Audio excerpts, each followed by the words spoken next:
Welcome to the Debt Matters podcast, where we help Canadians find solutions to their debt with licensed insolvency trustees from across Canada. I'm Wayne Kay. Today, we're going to talk about that Christmas debt hangover and what you do if you're in it. So, the Christmas debt hangover, of course, we're talking about all the money that you just spent over the holiday season. We're going to find out if more people actually file bankruptcies at the beginning of the year because of Christmas debt and how you can avoid it. We're going to get you all set up. It's all coming up today. My guest is Bonnie Hooley from L.C. Taylor, licensed insolvency trustee with offices in Winnipeg and Kenora. Hi, it's good to talk to you again, Wayne. Great to have you here, and hopefully you had a great Christmas. I did. Too much eating and too much family, but otherwise good. We won't tell the family that they were too much. The eating, that is a thing. I actually saw something today talking about how many pounds we actually gain over the entire holiday season. And I think that would start in December, but it was like 4 to 10 pounds on average. Oy. Yeah, isn't that something? There's a lot of work to get rid of that, Bonnie, but it's also a lot to get rid of debt and the hangover of money. And that's what we're going to be talking about today, Christmas debt hangover. Sounds like a plan. Perfect time to be jumping into this. So it's an unusual name for a topic, but we thought that it kind of captured what, people are actually feeling, because a lot of people who have over-imbibed know what a real hangover feels like. And so a debt hangover kind of gives you the impression of what we're going to be talking about today. Mm-hmm. And do you think a lot of Canadians have these Christmas debt hangovers? Well, it's not as common a problem as you would think. And I don't think it's as big a problem as before. But for the people who it is a problem for, it's a very big problem. Mm-hmm. And it happens for a lot of reasons. I mean, we all plan not to overeat or overdrink at Christmas, and many of us plan not to overspend. And yet, for a lot of people, they have a personality that, they really need to please, or there's the need to fit in. And sometimes there's family or cultural expectations. So ironically, the same things that sometimes cause us to overdrink and have a real hangover are the same things that lead us to the debt hangover. And, unlike drinking, the debt hangover is not always just because of the money spent on gifts. It could be, as a result of spending too much on the food for the family we have over, or spending too much on alcohol that causes real hangovers. Mm-hmm. Or, maybe we have to travel to see people or go places. And so all of those things end up with spending more than we plan to. And then we have that regret that you have when you have a real hangover, and that feeling like, gee, I never want to do this again. So that's what the Christmas debt hangover is. It's that the feeling, knowing that you've gone too far, and you're like, what am I going to do now, right? Yeah, very similar symptoms to a real hangover, just with regard to, how much you spent. Mm-hmm. But it's an awful time of year for different families that this is how they show their love, by the more more money they spend on gifts. And it's sad, but it's true. And it depends on how you were raised, I guess, on how much you spend at Christmas time. Yeah, I know, like for my younger sister, when her son had his first Christmas, he wasn't even old enough to unwrap the presents. They had a living room full of presents that they wrapped for him, and, spent way more than they could afford, just because, that was the expectation they had is, we want to give our kid the best Christmas ever. And the same thing happens with food. You're having people over, so you buy better food, you buy more food, you buy the fancy foods. Or I know for my husband, sometimes he likes to buy chocolates. And there was one year he was buying like a box of chocolates a day. I'm surprised he's still with me. But, that's a bit of overspending on things where you can truly say I've overdone it. Mm-hmm. Yeah. Okay. So, and you say it's not as big a problem as I would think. I would have thought this would have been a bigger problem, actually. Well, I think it's not as big a problem because some people plan for it. And some people, have sort of reminded themselves, or we remind one another that, there's other ways to accomplish the same goals without overdoing it. So I think that's why it's not as big a problem as it once was. And even as far as Christmas goes, you probably see more and more families doing less Christmas than they used to. Even the number of Christmas decorations that are for sale in the malls aren't as many as there used to be. So I think that's why it's not as big a problem as it used to be. Mm-hmm. But you mentioned food. Canadians are definitely struggling with paying their grocery bills because they're just so high. We've seen such a jump. And turkeys, I know turkeys here were running $60-$70 to get a big turkey. And my wife and I were like, there's no way we're spending that on a turkey because, first off, I don't like turkey. And yeah, that's a really good reason not to spend it. I know, but she loves turkey, so she always wants to buy it. And then we have turkey for like 14 weeks in a row. And so we ended up, so I got a ham for like $18, and it was awesome. She snuck in a small turkey, so we ended up with both. But the point is, you don't have to go with, spending all this money because, tradition says we have to have a big turkey. Well, we can go with a ham, or we can just go with something else. Yeah, and that is a real thing that a lot of Canadians struggled with this year, because I know that, there was discussions around the office and around my family is, do we do the turkey because it's tradition and break the bank, or do we be realistic and say you don't have to have turkey on that day? But then now you've broken a tradition. And for some people, that's like a cardinal rule. Really? Wow. Yep. Okay. For me, the tradition is all about just hanging out with the family. That's the best part. Just having the kids over, and it's just a great time. I don't worry too much about the food, but I guess for some families, that is an important piece of the puzzle. Yeah, for traditionalists, and that's like another personality type, they're repeating the same things and, checking off the boxes that we did this again is really important.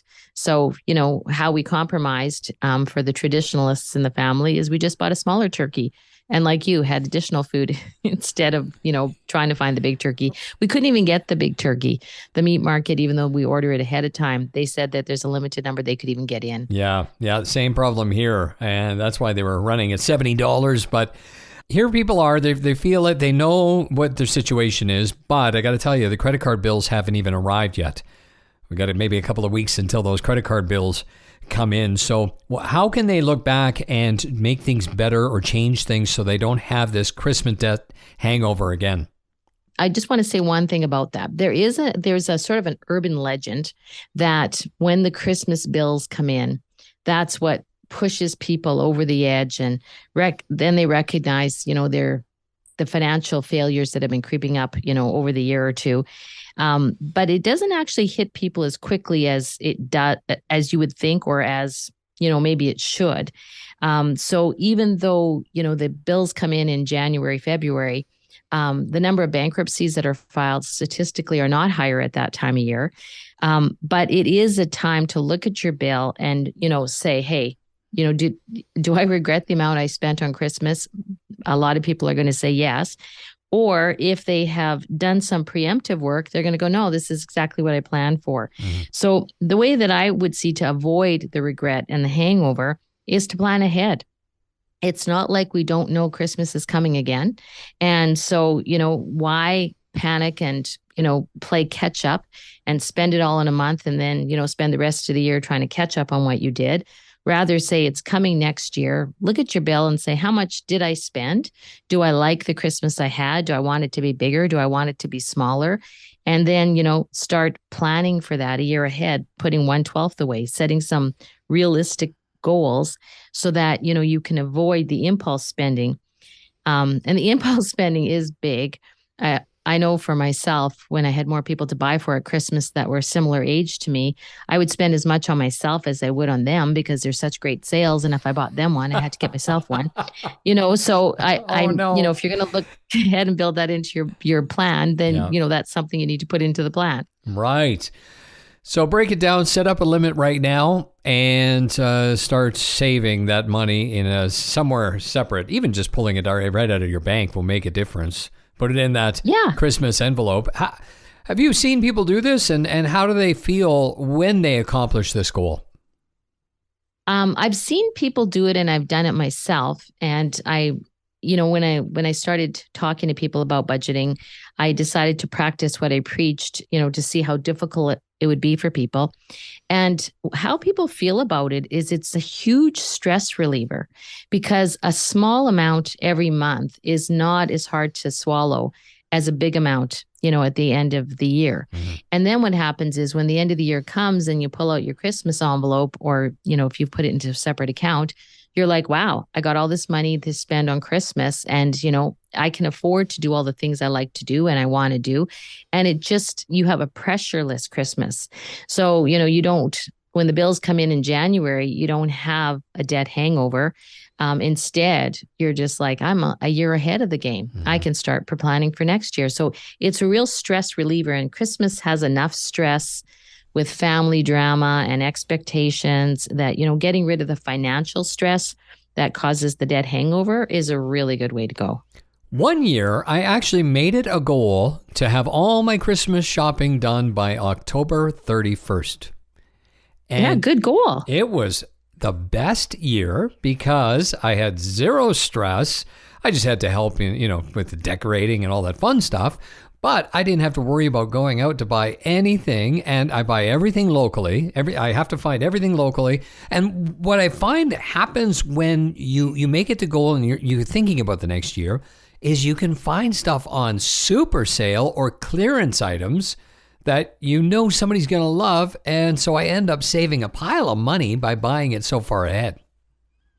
Yeah, because you're not waiting for what they call the Boxing Day sales early or the Black Friday sales that, aren't always as good a sale as what you might find buying the same product in January or February, because that's sometimes when the real sales are on. Mm-hmm. And so, making your list ahead of time, checking it twice, and, preparing ahead is fantastic. I know when I was newly married, I would also, sometimes start on Boxing Day planning for next year and seeing what kind of sales were out there. Yeah. And it's just I don't know, it was just such a relief feeling to actually get it all done and then not have, to me, the ultimate goal is to not have a credit card bill come in January regarding Christmas. I want to be able to pay for it all ahead of time. And we always went small, for Christmas. We never went big for any gifts. So that's what our budget was when our kids were little. Remember when back in the day when we were living not paycheck to paycheck, but paycheck to a couple of days before paycheck. And so this really is a prime topic for so many people out there that, understand and go through that, and you can actually do it. Don't go spend big money. Just find some great little gifts. Yeah. And the other thing that you can do to be generous is, look for creative ways to do Christmas generosity without buying something, because things that you can give that are more valuable than anything in your wallet are things like your time, mm-hmm. Planning to visit somebody or, baking with somebody or taking them out for a walk. Or another thing is using your talents, going out caroling or, depending what talents you have for making crafts or cards or something like that. Those things seem to have more value to people than, anything you could buy at the store, and encouraging people, even just writing out cards that have really positive messages in them. That costs you almost nothing. And yet it's going to be remembered by the people much longer than anything you spent all year planning and saving for. Yeah. My kids both ended up buying houses in the last year. And so being the financial responsible dad, I'm like, there is absolutely no way you guys are spending money on Christmas gifts for us. So here's what I want. I want books. I want you to go find me a book. It's got to be under $20. That's your mission. So perfect. So my daughter-in-law, we're opening gifts on Christmas, and she said, I absolutely loved doing the book idea, and I want to do this every year because I had so much fun trying to figure out what would be a great book for each of you. So they were in for $60 for all of us. And yeah, it was awesome. Yeah, I mean, she had more fun with her Christmas, less stress, I'm sure that, because she was so focused on what she had to get, then it's a lot more memorable a gift. Yeah. And now you've set a new tradition. So, I mean, you've like done a triple whammy bang and saved a bucket of money. And I have a whole bunch of books to read. So yeah. right through the whole year. And I'm the no cold reader. winter months ahead. Yeah, exactly. All right. Any final words we need to know regarding tips for avoiding that Christmas debt hangover? I think the biggest tip that I can give is just to plan ahead and don't cave to social pressures, and, think about what's important to you and figure out affordable and meaningful ways to make that happen.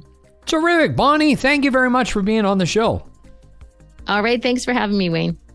Well, my guest today, Bonnie Hooley. You can learn more or schedule that free consultation with L.C. Taylor, licensed insolvency trustee, by going to their website, lctaylor.com.